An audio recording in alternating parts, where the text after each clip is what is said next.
Hey folks, James Tracy here with you, memoryholeblog.com. I've got a new post up entitled A Century of Lies.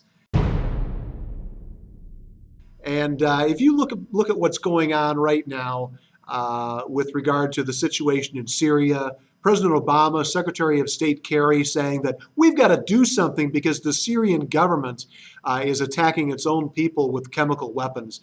You recall that very similar things were said back in 2011 with regard to the Gaddafi regime in Libya. We have to somehow go in because we can't let these human rights violations take place right underneath our nose, and we've got to be the policemen of the world. Well, policemen would actually look for evidence of what's taken place, and we can't believe our own leaders. We can't believe President Obama.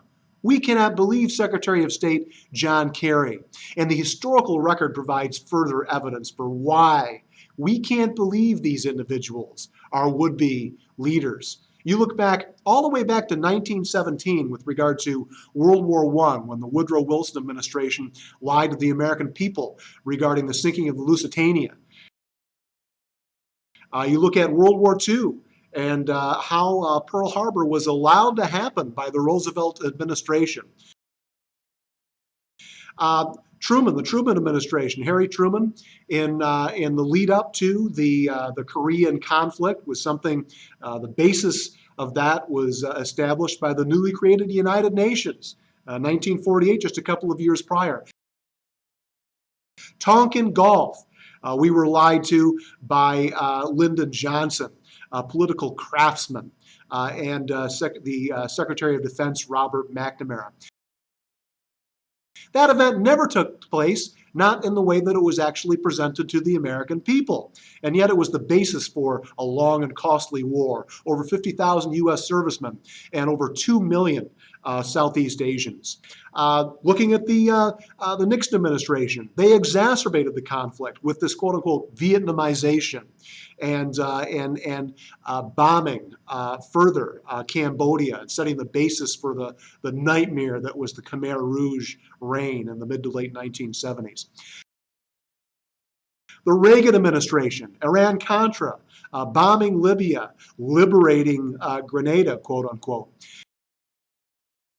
And those things that were investigated in the late 1980s by the Congress, there was never any sentencing. And so, a lot of these individuals that were involved in that situation, specifically the Iran-Contra scandal, were allowed to walk free. And it's, these figures we see taking part in the lead up to the invasion of Iraq in 2003. John Poindexter and others involved in important positions in the George W. Bush, the Bush Jr.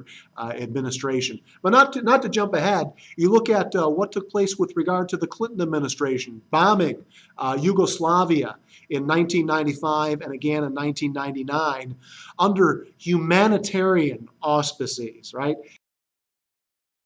And we hear this echoed in the Obama administration, but the Bush Jr. administration, the lies about weapons of mass destruction that Saddam Hussein never actually had.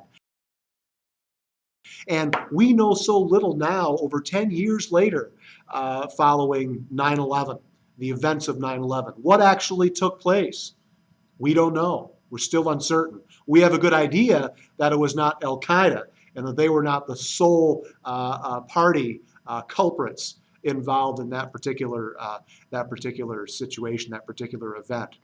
And now today, this brings us up almost 100 years, 96 years from 1917 up until today, with the Obama administration and President Obama saying, we've got to go in there. We have to do something. We have to care about the Syrian people because they're being attacked by chemicals. Well, does Obama care anything about the chemicals in our food through pesticides, through genetically modified organisms? He cares not one iota. In fact, he encourages companies like Monsanto, being the main culprit there, to actually put these things in our food.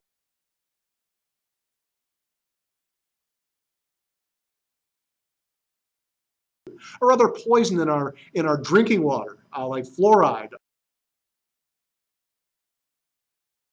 Overall, we have to hold our leaders in check.